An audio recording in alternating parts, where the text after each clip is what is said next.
Welcome to Two Humans Talking, the podcast where we talk about the challenges of staying healthy in today's modern, fast paced world. I'm Tiffany Sims, your burnout recovery expert and your holistic wellness coach. And today I am privileged to be sitting here with Elaine. Elaine, will you please share with the people who you are, where you live in this world, and kind of live a little bit about you? Yeah. Hi, everyone. I'm Elaine, and I live in Houston, Texas, although I'm originally from Colorado, and I will never claim Texas as my home. I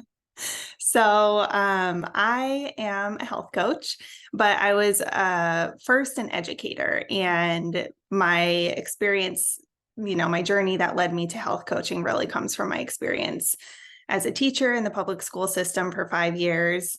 So that's kind of where I'm at now. I love that. One of the things I love a lot about your story when I was getting to know you was that your dad got diagnosed with stage four melanoma. What is it called? Stage Metastatic. 4 metastatic melanoma. Thank you. Lots of Mhm. M's in there. I know. And you were sharing how that changed your life, like how you saw the world. And so I want to ask you, what does now, at this stage in the game, after experiencing all of that, what does healthy mean to you? Yeah. For me, health is about like mind, body, and spirit. So for a long time growing up, it was just like how my body looked. And it was about losing weight, about what I ate and how much I exercised. And really, like my dad getting sick made me realize, oh, health is so much more. And what we do now at our age is setting the foundation for how we're going to live when we're 60, 70, 80, 90. And after my dad got sick, I started to see it more and more in older people and my other family members and friends of my parents, how their lives were like opened up or limited by the health that they were experiencing. And I really want to live well, and I want to be able to go out and do things, and I want to have a community and friends that I can do stuff with. And so um it's all of it, and it's about the physical, it's about the mental, it's about the community, like the social, the spiritual, where you find purpose and fulfillment, and all of that together is what I see as now like supporting my health. So your health is you being a looking at yourself as a whole person, Hmm. not just fragments. Yeah, I exactly. also came, and I think it was just the way that we were raised and it was the way the world was set up at the time. It was like Absolutely. you had your health, you had your job, or you had your family, but you could never be thriving in all of them at the same time. And Hmm. so like, well, when the kids are older, then I'll worry about my health. And it's like you're saying, like that time is too late. It's Hmm. almost too late to do it. Not that you can't Yeah, help at that time, but if you're waiting until you get diagnosed with something that your body really needed you to be in prime condition to fight, like you're setting yourself up to stumble and really have a hard time. And yeah, so I love that you shared that being healthy now is treating yourself as a whole person rather than if I ate really well and worked out, then I'm good. And if I didn't, that's the only thing that meant healthy. I love yeah, yeah. And that's like the experience of so many people. And then they come to coaching and we talk about this like holistic vision of health. And they're like, oh, I'm actually doing a lot better than I thought I was, that. because they're Hmm. judging themselves based on their nutrition and their exercise. And so it really is like a much bigger vision. And when you can see that and embrace that, then it's better for you mentally. And that's what well-being is. It's just your perception of how you're doing. And so if you can boost your well-being just by having this like better perception of your health, then you're already better off. Yeah. And it doesn't mean lying to yourself or No, of like course shooting not. sunshine and rainbows where they don't belong, but like Yeah, being able to like truly evaluate that and know where you stand so you can know where to focus improvements and exactly. little new little habits, I think Mhm. is gold.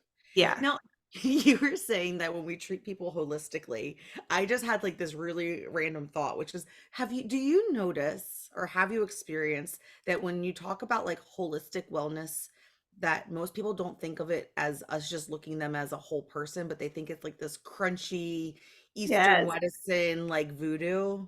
And it's Yeah. like, that's what I thought when you said that. I was just like, holistic doesn't mean like crunchy voodoo. It just means Yeah. like seeing yourself as a whole being. I love this. Exactly. No, that's so true. People are like, "Oh, it's like woo woo, holistic. What are we gonna do?" And I'm Yes. like, Or like no. you have that one friend in a friend group who's the first one to go explore and they tell their friends like, "Yeah, I'm going to this holistic medicine practitioner." And they think they're like going to see some voodoo witch doctor. And it's like, Yeah. "No, no, she's just gonna make sure that she doesn't blame everything on the fact that I'm overweight Hmm. or everything on my stress, or actually address the fact that the reason I'm stressed is because I'm out of balance in all of these other areas and I need to find my way back to some harmony before Yeah. I like go off a deep end." Hmm. And Yeah. it's so funny to see that transition now that I'm on the other side of it, because I think I was guilty of being like, that's Yeah. like, Well, I kind of grew up with those kinds of doctors. So I'm from Colorado. My mom is, I wouldn't say she's like a hippie, but she looked into naturopaths and we would take like tinctures and stuff when we were younger. Um, and so I like have seen the not necessarily extreme side, but I have seen those kinds of practitioners. And I think that definitely is like what people think of when they think of holistic health. And I'm like, it doesn't have to be that. It can be normal, but still just looking at the whole person. like so excited to see the world come to this like happy middle ground where we combine like old school Eastern medicine with Hmm. the modern Western medicine to actually bring like complete wellness to someone, because there's so many great things about modern medicine, Hmm.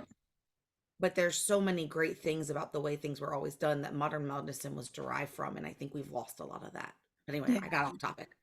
Yeah, I mean, no, I think that is so powerful. And that's something that when, like, another misconception that when people think of holistic or you're going to go to this like holistic doctor, that you're completely rejecting Western medicine. And it's not that. It's like, how can we help them work together to fully like heal and support us? Yes. Yeah. Yes, yes, yes. Like, how can I allow the modern world of medicine to help me not be the band-aid to Hmm. all these symptoms, but allow that to like be like the mend, the bridge Right. while I'm working through and we actually figure out what the real cause is that's causing me all these symptoms. We spend Exactly. so much time treating symptoms and not the actual problem that no one ever gets better. Hmm. And Exactly. then you end up in your 70s and 80s and your body doesn't know how to help you anymore. And now you're like, I don't know what to do.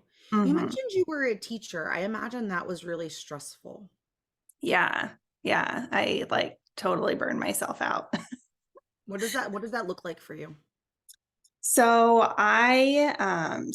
now this is why I do what I do, because I am very purpose driven. And so all my life I've like set an intention, I've set a goal, and then I just go for it. And so when I decided that I wanted to become a teacher, it was because I wanted to help change the education system and make sure that all students had access to an equitable education. And I worked in low income schools. I was a bilingual teacher and I taught for 5 years. My first year, I worked 14-hour days, literally for 7 months. I would go into the school building at 6 a.m. I would leave at 8 p.m. I would go home and just like fall into bed. I would work on the weekends, and I thought that's what I had to do to like make the impact that I wanted to. And didn't really realize, some people are like, oh, I quickly realized that this wasn't going to work. I didn't.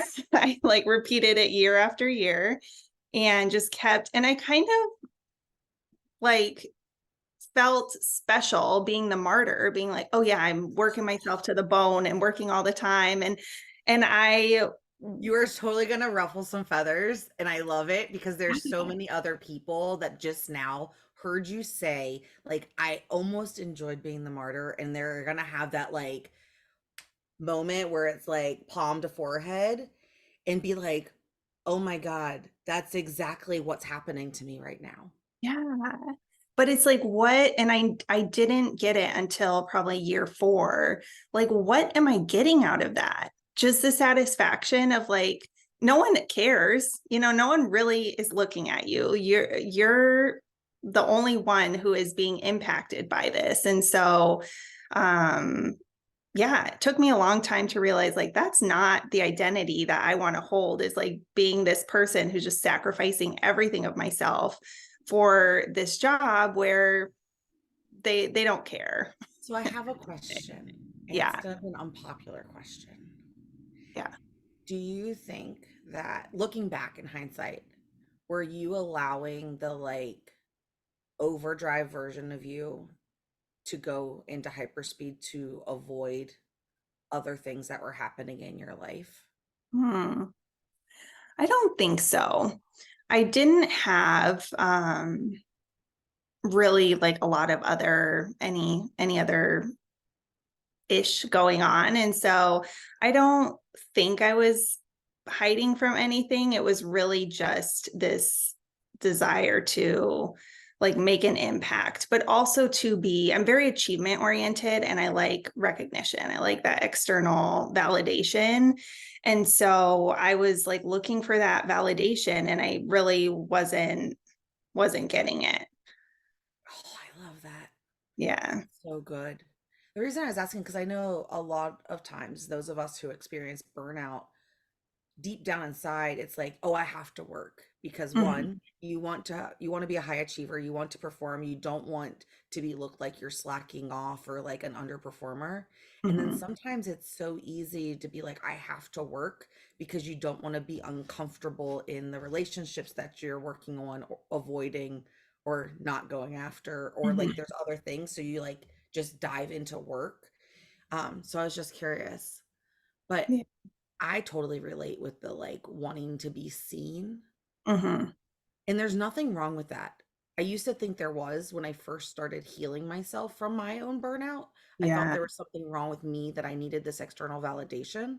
But I think we're societal creatures. We need to know like if we're contributing in a meaningful way or if we're Yeah. going to get left behind. Like that's a survival mechanism. There's nothing wrong with external validation. But Yeah. knowing what the end goal is and if you're actually moving in that direction or just spinning your wheels, I think is really important. Mhm. Yeah, and like doing it in a sustainable way Hmm. is so important. And I think so for me, like what I'm really passionate about now is helping purpose-driven people recognize like, yes, you have this purpose and you want to give and you want to, I love what you said, contribute in a meaningful way. And at the same time, like we have this human self where we're here to have this experience of life, and it's not just like one sided of doing a career and making this impact, but it's like having relationships and having your health to be able to travel and to explore and to learn and do fun stuff and whatever lights you up. And so like finding that harmony between the purpose and the work and everything else that life is and has to offer. I love that you used the word harmony. That is Yeah. my favorite word. Mhm. I think it's such an accurate word to describe it, which is like things are going to ebb and flow. There's going to be Yep. times where you're going to be more family centric, more career centric, a little bit more dialed in with like physical health stuff or digestive health stuff. Yeah. But like they're going to ebb and flow in this like beautiful dance, in this beautiful harmony where at all times in that dance you feel like a whole person and you're not Mhm. like depleted and worn out, and you don't have that like heart attack palpitation feeling of an elephant sitting on your chest. I love that. Yeah, yeah, and it's about finding that harmony. And I love what you say, like there's never going to be perfect balance. And when we say balance, we imagine like this is it ever all the time. It's my work and my family and my relationships and whatever. But really, it is about like sometimes, yeah, you're going to work more and there's going to be more to do. But then sometimes you're going to work less and you're going to prioritize yourself. And it's all about having an awareness of just where you're putting your energy and attention and time and making sure that you're getting to do it all. Yeah. It almost comes back to relearning the skills of like being intuitive and listening to your body, which we're so Mhm. often like taught to tune out. Like when things get hard, it's like, oh, it's just hard, you're uncomfortable. Like that's true. There are times that it's just uncomfortable because it's hard and new, but there's Mhm. other times where your body is literally screaming at you, sending you all these signals because it's really smart trying to get your attention. And Yeah. you keep thinking it's you and that like this is a you thing, you're just not cut up for this, like all this stuff. And it's like, no, your body was really the whole time trying to let you know something was like out of whack and you weren't paying attention. And now here you are sitting in the doctor's office, telling her you feel like you just had a heart attack. And Mhm. it's like, so how do you go back to learning what those feelings in your body actually mean? I don't Yeah. know. Are you a feelings in the bodies person? Do you recognize those things? Or what Some, is your version? What's your version of knowing? I mean, for me, it is hard. It's hard to reconnect to that intuition. And I think just recently, really, I've been diving into meditation and like just being Mhm. okay with silence and So quiet uncomfortable. stillness. It's so uncomfortable. It is so uncomfortable. And at the same time, I think that's the best way that you can hear like and notice what is happening and what you need. And so for me it's definitely feelings in the body, but it's also recognizing like my thoughts and what I'm the stories I'm telling myself, what I'm making up. So good. And it's all, it's all up here and it's all made up, really. What I'm making, I'm writing that down. Yeah. What I'm making up, there is no truer statement. Yeah. Like so often we fill in the gaps of context and make up stories that have never actually existed Hmm. based off of our experiences, our perception of an event. Yeah. And it, oh my God. Yeah. And that's like, I had this experience. I'm in grad school right now. I'm studying integrative health, which is like the study of combining Good for the you. modern, Congratulations. yeah, but the modern like biomedical system with the traditional holistic alternative healing. And I'm taking a mindfulness and meditation course. So I'm like required to meditate every day, but it has been profound. And there was one day where I was meditating and it was like awareness of thoughts. And so I was sitting there and just like listening to a guide, but then paying attention to my thoughts. And I just had this realization like, it is all in our head. It is all in our head. Everything that we experience, everything that we perceive, like it's all made up. And so we can really choose how we want to experience life. And like, yeah, there's emotions and there are real things that happen, but it is all how we choose to react. And so the more that we can like be aware of what we're thinking and be aware when those crazy thoughts come up, like yeah, they're going to come up and we're not going to stop them, but when you can catch it earlier instead of letting it just spiral out of control, to be aware and to acknowledge like, oh, I'm having this reaction, and what would I choose to think instead so that I can have a better experience. Elaine, you just unlocked a new level for me. Yeah. Um, you just, you basically, what I internalized was how I process an event, an interaction defines my experience.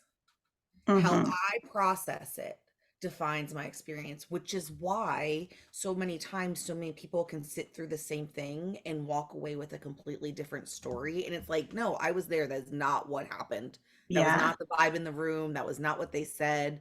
That was not the underlying message. And it's because how we process that Mm-hmm. creates the experience. Yeah. And it's all based on our own experience, like our past experiences and everything that has built up our brain and our body to be the way it is.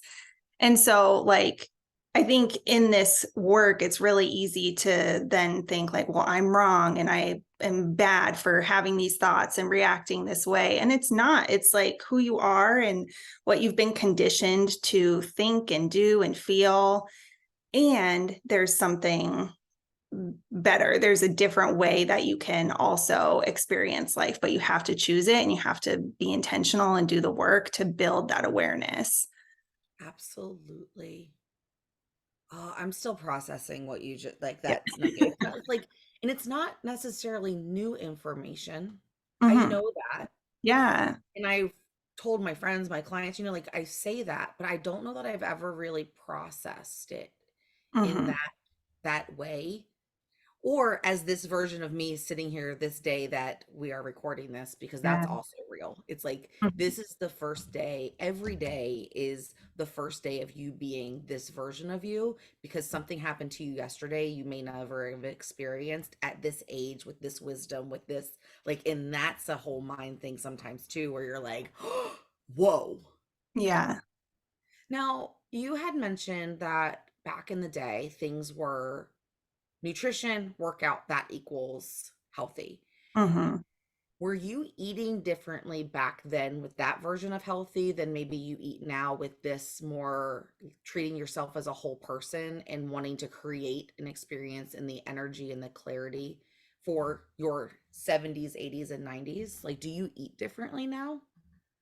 Yeah. I think so now that it's become like less about weight. When I was younger and, from the time I was 14, started dieting and then I would lose the weight and then I would gain the weight and then lose the weight and gain the weight and do a lot of like calorie restriction and counting. And I don't do that anymore. I've like lost the will to do it. So that's part of the reason. But also, it just is not how I want to experience life. Like, food is meant to nourish. It's like fuel for our bodies, but there's also so much more to food that like brings people together and it is to be enjoyed. Like, that's the reason that we have all this beautiful and delicious food. And so I over the summer for my master's program, I took a course on mindful eating. So I've been using those practices just to be more in tune with my body about like what I want.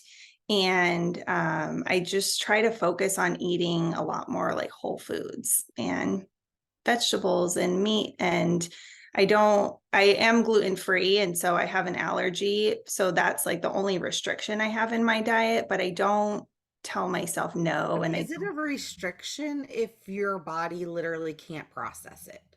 yeah, yeah, it's a Like,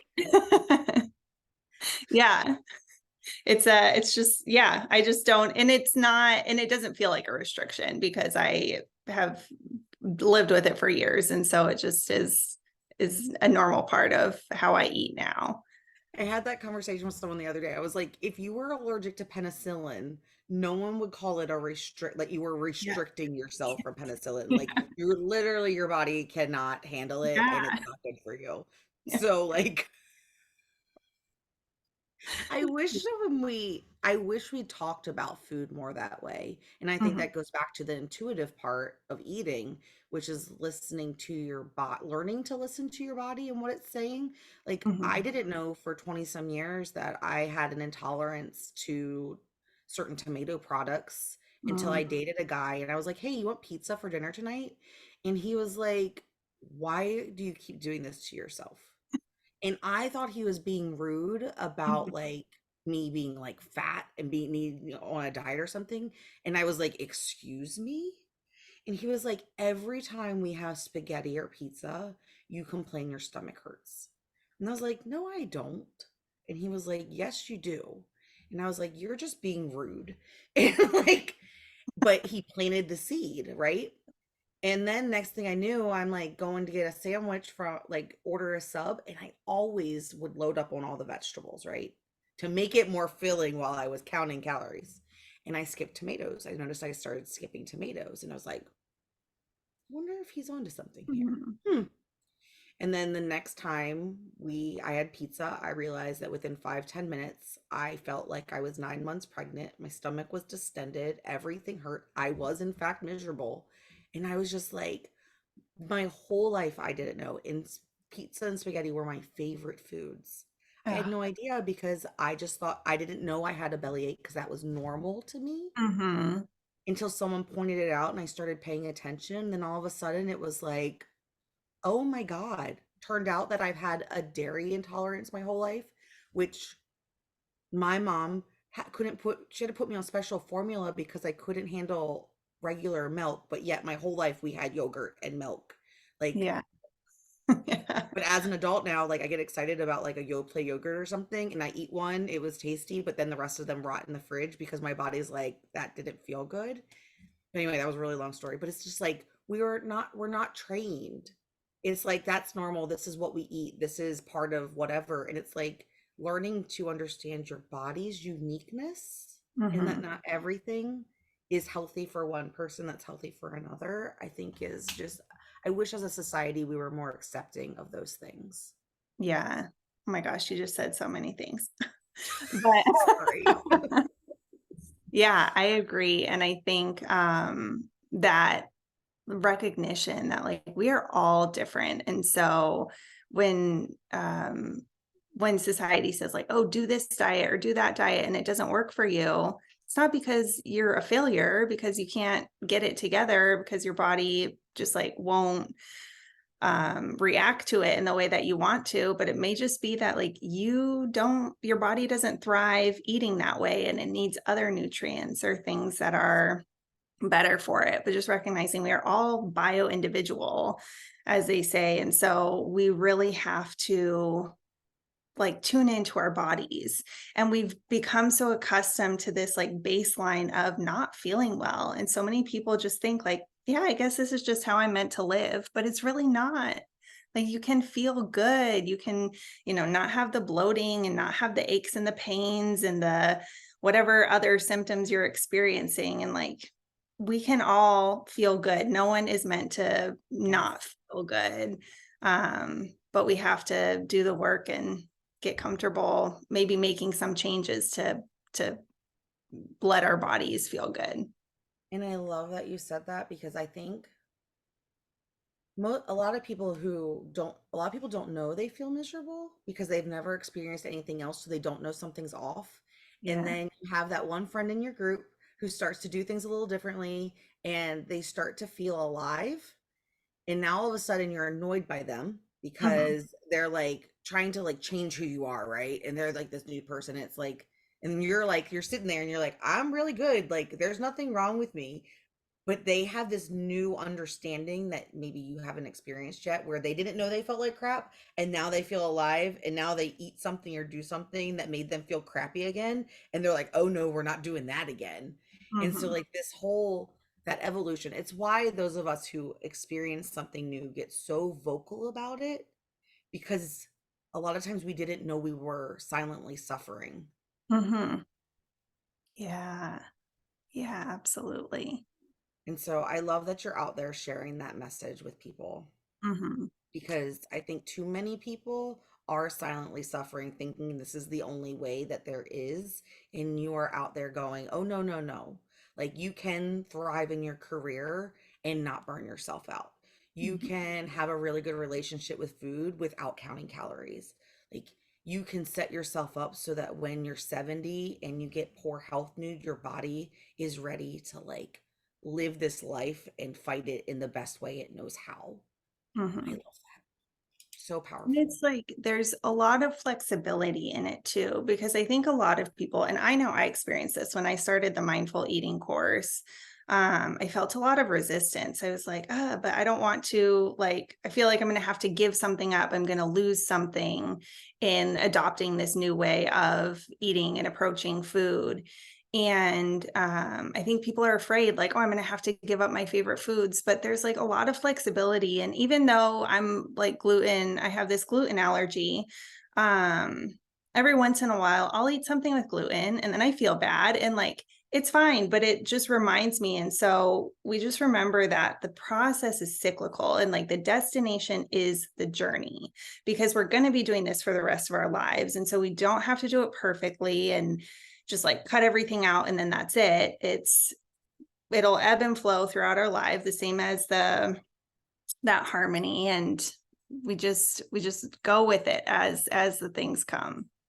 Oh, Elaine, so many golden nuggets. I have a whole page of notes from you sharing with us today. How do people connect with you? Yeah, so I am on Instagram. You can follow me at ESP Wellness. And in my link in bio, you can find a free training that I have with a little freebie about how to like finally make your health habits stick, because that is the hardest thing. Like we all know what to do. It's just about actually doing it. And so you can find that there. And then I also have a weekly newsletter I send out with lots of fun little stories and tidbits. And the link to join is there also. I love that.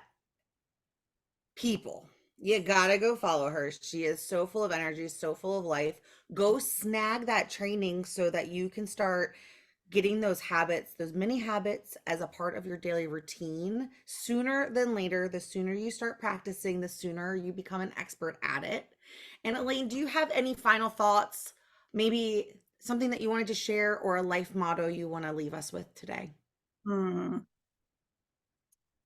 Yeah, thank you so much for having me. I love talking about this stuff. And I think I said it, like the destination is the journey. So if you're wanting to lose weight, like really what you want is this life in a body that you feel confident and comfortable in, where you're eating nourishing food, you're moving your body, you're able to do all the activities that you want to do, get up and down off the floor and just keeping that as the vision instead of that one number, because that's just a moment in time and our lives are so long and there's so much more to it.